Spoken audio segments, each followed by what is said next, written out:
It really is that damn phone. Now, 99% of us all know that the phone is getting in the way of our life, but maybe we're not ready to admit it. I'd love to talk about that subject today and actually dive down on how this phone, this thing in our hand, is actually creating havoc on our lives. 99% of us know that it's an important part of our lives, but it's probably creating some wedges. Obviously, the phone started as something really great. I mean, I can tell you right now, the ability for me to work from anywhere in the world at any time is life changing. It's allowed me to be at soccer games and still be on business calls. Lots of great things that I never thought were possible. But, and it's a big but, the challenges that it creates are even more destructive. And the challenges that we all deal with almost have become a level of an addiction. The number one thing the phone takes away from in our lives is personal connection. How many times are we looking at our phone instead of actually smiling and talking to someone in the elevator? How many times do we miss a potential friendship that we could have actually made because of a moment that we looked at our phone instead of another human? Connection is being lost every single day because of what we hold in our hand. Another one that, and this could be generational, but it absolutely drives me crazy, is the fact of presence. When I go to a concert and every single person in front of me is holding up their phone, recording every single minute of the event, it's just changed the way that we're connecting to life, to the present state, to being where our feet are. It's taking us to another place. We're already thinking about how we're going to share it, how we're going to tell someone about it, instead of experiencing it in a way that we always have. And that's taking something away. It's not always adding to it. Now, have I recorded at concerts? Yes, I have. Do I record every single thing? No, because the last thing I want to hear is myself singing in the phone as I'm watching a show that I can't wait to see. The trap of social media scrolling is deadening. I mean, our souls just leave our body during this experience, and we can wake up. And yes, it happens to me too. We can wake up 30, 45 minutes, even an hour later, and we're just standing, scrolling, sitting, scrolling, laying, scrolling, and it numbs us. And in some ways, we feel like we're learning. And in some ways, we feel like we're keeping up with our friends. But in most ways, we're just passing time in ways that we wish we weren't.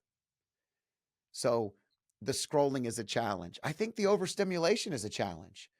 It's almost an infinite amount of education and opportunity. And I find myself struggling with wanting to look everything up, wanting to learn incessantly.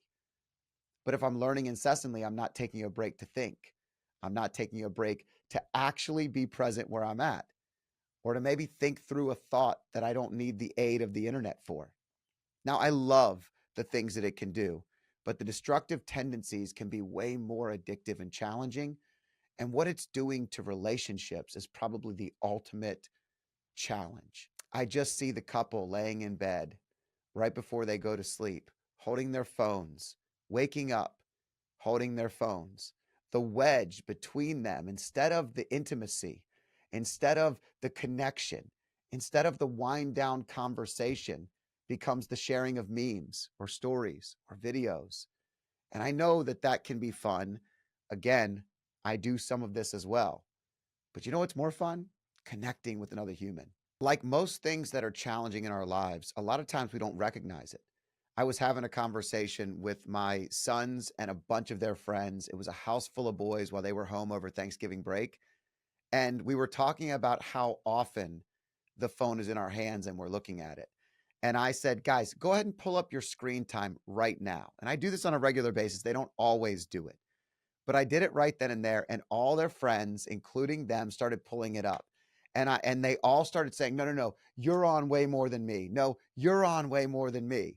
And they were having this discussion of who's on more. They were all on way too much, hours upon hours. And what I did was I transitioned those hours into talking about their goals. What are some things that they want to accomplish in life? What are things they're excited to do? What are they not doing because they're sitting on their phone for 4, 5, 6, or 7 hours a day or more? And now you and I both know they're not just sitting and scrolling for 7 hours. They're doing their homework and they're talking on FaceTime and they're texting. Like there's lots of things that we're doing. It's not like it's only the scrolling. It's just, it's so inclusive. But if it's always in our hand, it's taking away from us living life, actually living life. Because you can't live life everywhere you go holding our phones. As we went through the amount of time that each child was spending, they all found themselves justifying why it was okay.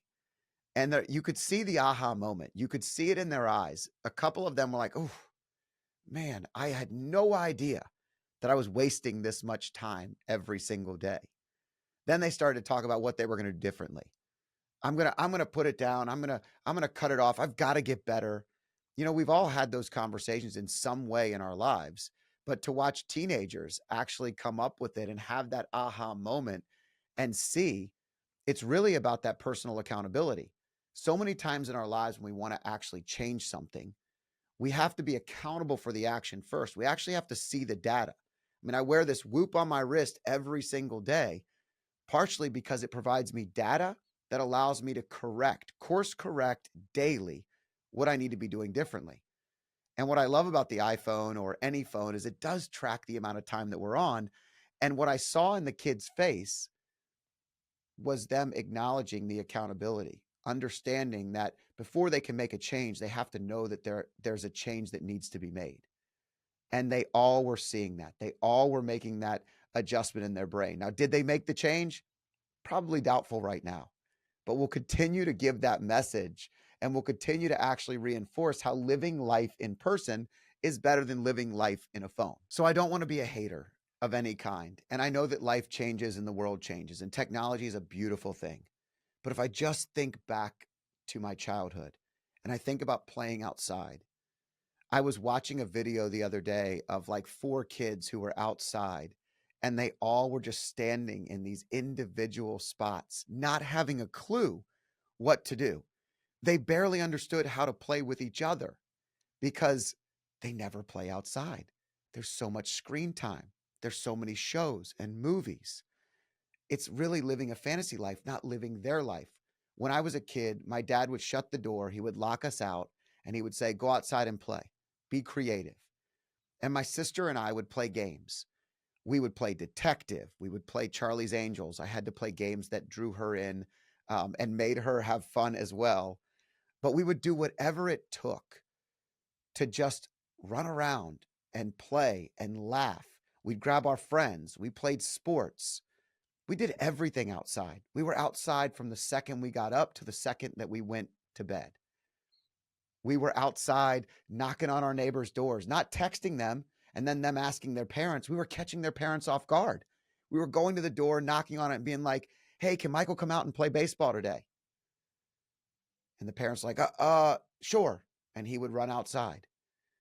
We were interacting with adults. We were communicating. We weren't as socially awkward.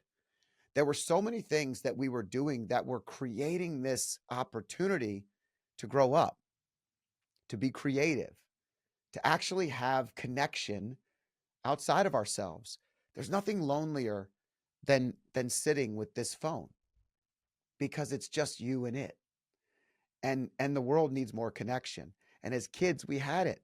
We always had it. Today, I feel like if they want to think about how to play a game, they have to look it up. Their brain has gone outside of themselves.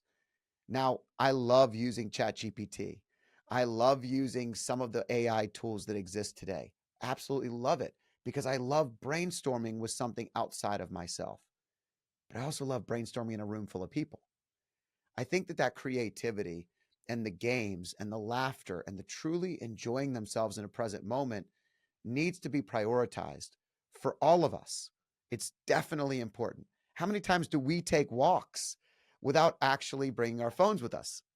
I know personally, I have tried to do that more and more often, and it's amazing what I notice, what I think about, or how much comes to my mind that I haven't been thinking about as much. And I realize, oh, I need to do that. Or I want to work through this idea and I have the time to do it because I'm not distracted. Every single text, every single reminder, every single thing that pops up takes me away from thinking. And I think when you think back to childhood in general, we were conditioned to learn these things. We were conditioned to learn connection. We were conditioned to actually be in nature more often. All these things help us grow up to be healthier, happier, connected. Now, just because I'm talking about something doesn't mean that I'm great at it. I too get distracted. I too, when I'm in work mode, working through a challenge or a problem or a solution that has to be made in that moment, I'm focused. And guess what? My phone's in my hand too much too. I've seen it come between my wife and I at times that really frustrate each other. Nothing's funnier than my wife, as soon as she puts her phone down, I should also be off of my phone. So if I'm on my phone and we are scrolling and we're going to sleep, my light on my phone is distracting her the minute she puts hers down. And we have had lots of good discussions about this kind of stuff. I guarantee you're having the same ones. The reality is the phone has become a topic of conversation in marriages, in relationships, and maybe it's keeping us from connecting as much as we need to. So I'm making it a personal goal for me, and I will continue to push forward to put it down more often so that I can be better, just like I know it will make your life better. So while the phone provides us more freedom in so many ways, we can check our bank account on a whim. We can send $20 to our neighbor who just helped pick up the tab. We can do amazing things. I don't want to see that go away. What I do want to see is more connection, deeper relationships, not just shallow relationships. Nothing can replace the connection we feel between each other. Nothing can replace how we feel when we're laughing with friends in person. Nothing can replace live energy. And the more we actually dedicate time only to our phones, only to that level of connection, we're only getting a small amount and not enough, not what we need. So the hope is we all get better this year. We all work together to help each other so we can laugh more and be more creative and play outside in nature more and do all the things that are going to make our lives happier, healthier, and probably wealthier. If you found this video useful, I have another one right here that I'd recommend you watch right away.